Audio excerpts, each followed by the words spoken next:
या सगळ्या 3 दिवसाचा दौरा असणार आहे आणि अजेंडा काय पक्षाचा आहे मागचा? सर्वप्रथम मला वाटतं राजसाहेबांनी सगळीकडे संपर्क अध्यक्ष नेमले. ते मला अविनाश सरांना आणि मला अमोल सरांना पुण्यात नेमलं.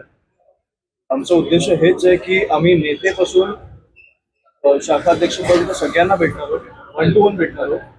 किती दिवस लागले तरी चालतील. हे मला वाटतं रविवारपर्यंत तुमच्याकडे दौरा आहे. आम्हाला सोमवार मंगळवार झाला तरी चालेल. आम्ही 1 to 1 सगळ्यांना भेटणार आहोत आणि मला वाटतं की सगळ्यांकडनं आम्ही जाणून घेणार आहोत की आपण कुठे कमी पडतो. नाही,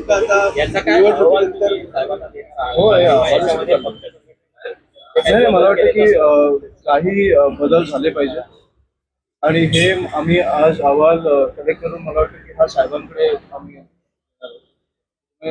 जे निर्णय घ्यायचा तो राजसाहेब घेतील. पण मला वाटतं की सगळीकडे काही बदल हे झालेच पाहिजे.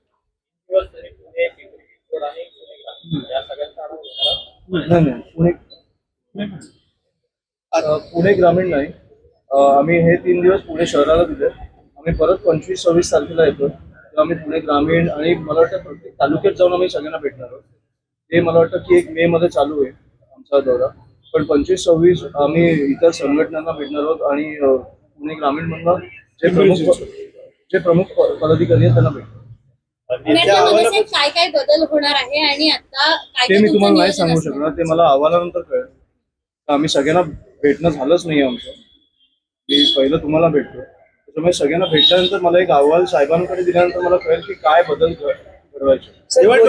मुंबईच्या काय त्या पार्श्वभूमीवरती आपण काय म्हटलं या बैठकीमध्ये काय प्रमुख मुद्दे आपण लक्ष केलेले आहेत सगळ्या कार्यकर्त्यांना? थोडं पक्षापुरतं राहू दे ना. साहेब, गोरेगावमध्ये 4 दिवसापूर्वी एक प्रकरण घडलं. एक पार्टी झाली, त्यामध्ये 2 जणांना आपला जीव गमवावा लागलाय. राज्याच्या राजधानीत हे सगळं होतंय. ड्रग्सचा पुन्हा इश्यू आहे का आणि हे सगळी रेव पार्टी होती का, ही जी पार्टी झाली? मला पार्टीची कल्पना नाहीये, पण मला वाटतं की खूप दुर्दैवी आहे की 2 तरुणांचा जीव जातो या गोष्टीत. आणि मला वाटतं की हे ड्रग्स कुठून येतात, आपल्या प्रत्येक शहरांमध्ये येतात. पुणे असेल, नाशिक असेल, मुंबई असेल. हे किती प्रमाणात येतात हे पण मी तुम्हाला सांगेन. हे थांबवण्याची ताकद सरकारमध्ये नाहीये का? दरवेळेला असा काहीतरी प्रकार झाल्यावर मला वाटतं की आपण कुठेतरी याच्यावर चर्चा करतो. हे थांबवण्याची मला वाटतं की ताकद असली पाहिजे की पोलिसांना तुम्ही एक 24 तासाचा फ्री हँड द्या. हे सगळ्या गोष्टी सुटतील. मला आता कळायला लागले की शाळांच्या बाजूला ड्रग्ज विकले जातात पुण्यामध्ये, नाशिकमध्ये. ही कुठची परिस्थिती? आपण कुठे आणून ठेवलोय आपल्या शहरांना? ह्या कुठेतरी गोष्टींवर आपण विचार करणार आहोत की नाही की एक पार्टीत खूप दुर्दैवी झालं. पण ज्या प्रमाणात ड्रग्ज येत आहेत, ज्या प्रमाणात ड्रग्ज कन्झ्युम केले जात आहेत, हे खूप भीषण आहे. त्याचे आकडे सरकारकडे नाही आहेत. याच्यामध्ये आपण पाहिजे की आनंद पटेल जो ड्रग्ज तस्कर आहे याला पोलिसांनी अटक केली आहे. आपल्या वडिलांचं जे समोर आलेले आहेत त्याच्या मार्फत सगळं ड्रग्ज ते घेत होते इतर देशातून किंवा इतर राज्यातून. असे मी तुम्हाला किती नावं देऊ? असे एक माणूस नाही आहे ना. असे किती नावं देऊ तुम्हाला की कुठे आपल्या माझा मुलगा आता शाळेत जाईल, तुमची मुलं आता शाळेत जातील. एक भीती तर वाटते ना की आपल्या शाळेच्या बाजूला ड्रग्ज विकले जातात. एका माणसाला एक प्रकरण बाहेर आल्यावर आपण त्या माणसाबद्दल बोलायला लागतो. एक मला वाटतं एक्झाम्पल सेट केलं पाहिजे की हा माणूस पकडला गेला ना, कठोर कारवाई करा. जी शिक्षा देऊ घाणेरडी शिक्षा देऊ शकता ती द्या. एक एक्झाम्पल सेट करा की तुम्हाला ह्या आपल्या राज्यात ड्रग्ज आले नाही पाहिजे, त्याच्यासाठी आपण काम नाही करू शकलो ना, तर मला वाटतं आपण कुठेतरी चुकतो. आणि किती सोपी गोष्ट आहे. प्रशासनाला ड्रग्ज थांबवता येत नाही, कुठून येत आहेत?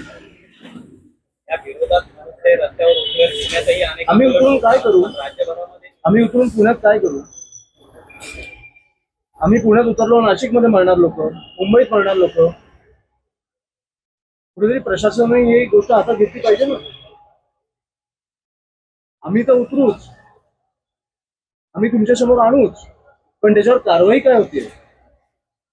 आता हा जो माणूस पकडला गेलाय, आपण 10 दिवसांनी बोलू याच्यावर कारवाई काय होते. आपल्याकडे बातम्या एवढ्या असतात की आपण विसरून जातो की काय झालंय. नेस्को आपण 10 दिवसांनी विसरून जाणार. साहेब, दुसरा एक जो मुद्दा पुण्यातच झालेला ना, मला वाटतं की तो ज्यांनी ठोकलेलं काय झालं त्याचं? जामीन झालाय सगळ्यांना. जामीन झाला ह्या वर्षी. पण तो प्रकरण आपण विसरलो ना. मध्ये अगोदर होतीये. त्या बाई आणि ते बाईकवर होते त्यांचा मृत्यू झाला. दोन तरुण तर आपण त्या विषयाला विसरून गेलो. आता नेस्को बद्दल बोलतोय. हे आपण किती वेळ चालू ठेवणार आहोत? कधीतरी मला वाटतं की आपण सरकारचे कोणी आले प्रतिनिधी, मला वाटतं प्रश्न विचारला पाहिजे की काय चालू आहे तुमचं? का ड्रग्ज येतात एवढे? तुम्हाला पण माहितीये, मला पण माहितीये कुठे वाटले जातात. का थांबत नाहीये? ड्रग्सचे पैसे कोणाला जातात सरकारमध्ये? प्रश्न तर विचारले पाहिजेत ना आपण. आतापर्यंत तरी मला वाटतं की डेमोक्रेसी आहे, लोकशाही आहे असं मला वाटतं. सर दुसरा एक पुण्याच्या आयटी कंपनीमध्ये सुद्धा आता महिलांच्या लैंगिक अत्याचाराच्या घटना समोर आलेल्या आहेत. पुण्यात आहात, पुण्यात एवढी मोठी आयटी कंपनी आहे, जगभरातून लोक येतात. त्याचे ऑडिट होणं गरजेचं आहे का? कारण हिंदवडी 5 सध्या असे आयटी बाब आहे. 100% हे काय बोलायची गोष्ट आहे का? तुम्हाला माहित आहे तुमच्या कंपनीत कोण काम करतंय? हे काय कंपनी थर्ड पार्टीचे रिसीव्ह आहेत असं म्हणून काळजी आहे आणि हा प्रश्न चुकीचा आहे ना, झालाच पाहिजे. माझा ह्याच्यावर काय ओपिनियन घेतात? तुमची पक्षाची भूमिका म्हणून काही पक्षाची भूमिका नाहीये. मी माणूस म्हणून बोलतो तुमच्याशी, दरवेळेला बोलतो तेव्हा. मी नेता म्हणून बोलत नाही. मी दरवेळेला तुमच्याशी बोलताना माणूस म्हणून बोलतो. आणि मला वाटतं की हे शहर कुठेतरी कोलॅप्स होत आहे आपल्या समोर. तुम्ही या शहरांमध्ये राहता, मला वाटतं की तुमच्या समोर तुम्ही जिकडे वाढलाय ते शहर कोलॅप्स होतात तुमच्या समोर आणि तुम्हाला काय पडलीच नाहीये. तुम्ही आजचा विषय घेता, 10 दिवसांनी विसरून जाता. ट्रॅफिकचा विषय जबाबदार कोण आहे? तुम्हीच सांगा. तुम्ही इकडे बसा आणि तुम्हीच सांगा. अमरावतीमध्ये जेवढी प्रकरणं येतात लैंगिक अत्याचाराची, त्याच्यात कुठलीही भूमिका सरकार घेत नाही. म्हणजे जी SIT पण हे तुम्ही सरकारचे प्रश्न मला का विचारता? राजकीय पक्ष म्हणून राजकीय पक्ष म्हणून काय? मी असतो तर फाशी दिली असती.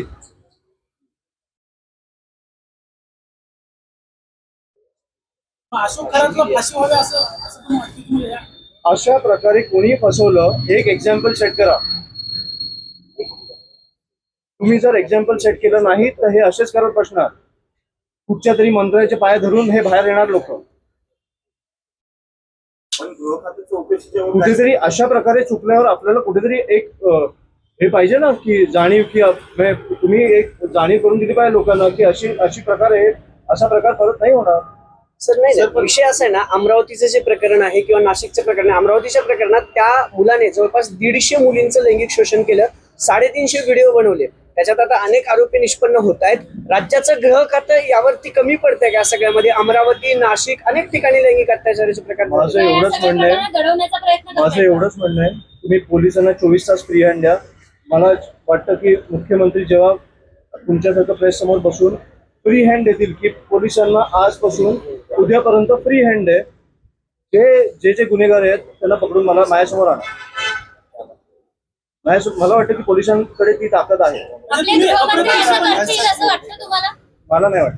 जर करणार नाहीत ते. मला नाही वाटत. अप्रत्यक्षपणे असं सांगताय की गृहमंत्र्यांचा पोलिसांवर दबाव आहे, सगळा फ्री हँड नाहीये? फ्री हँड आहे नाहीये असं हे तुम्ही अप्रत्यक्ष मला का प्रश्न विचारता? पत्रकार म्हणून नाही, माणूस म्हणून बोला ना माझ्याशी. तुम्हाला वाटतं फ्री हँड आहे?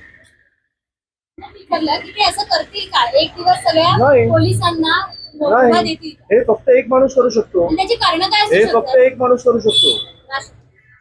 तुम्हीच बोलला. कडेकोड बोलू आणि मला वाटत नाही की एक दिवस करेल तो माणूस. तो मला वाटतं 365 दिवस त्यांना फ्री हँड देईल. तुम्हाला महाराष्ट्र ज्या प्रकारे साफ दिसला बघायला मिळेल ते मुख्यमंत्री झाल्यावर, हे वेगळं असेल. मुख्यमंत्री हे देत नाही, त्याची कारण काय वाटत नाही? नाही, मला कारण माहित नाही. कारण तुम्हाला जास्त माहिती, पण मला वाटतं दिलं पाहिजे मुख्यमंत्री. तुमच्या पक्षाचे माजी आमदार राजू पाटील आहेत. त्यांच्या अधिवेशनात लोकसंख्या म्हणजे खासदाराची संख्या वाढणार आहे, अतिरिक्त ताण होणार आहे. तर पेन्शन योजना आहे ती बंद केली पाहिजे. पक्षाची भूमिका आहे का? की इतर करदात्याचा सगळा पैसाच व्हायचा विनाकारण मध्ये आता बैठकांना जाऊ तरी आपण भरकटतोय. मी तुम्हाला आज पुण्याचं सांगायला आलेलो. पुण्यात आम्ही नेते ते शाखाध्यक्षांना सगळ्यांना भेटतो हे मी तुम्हाला सांगायला आलेलो. बाकी आपण खूप प्रश्न घेतले. तुम्ही बैठकांना जातो.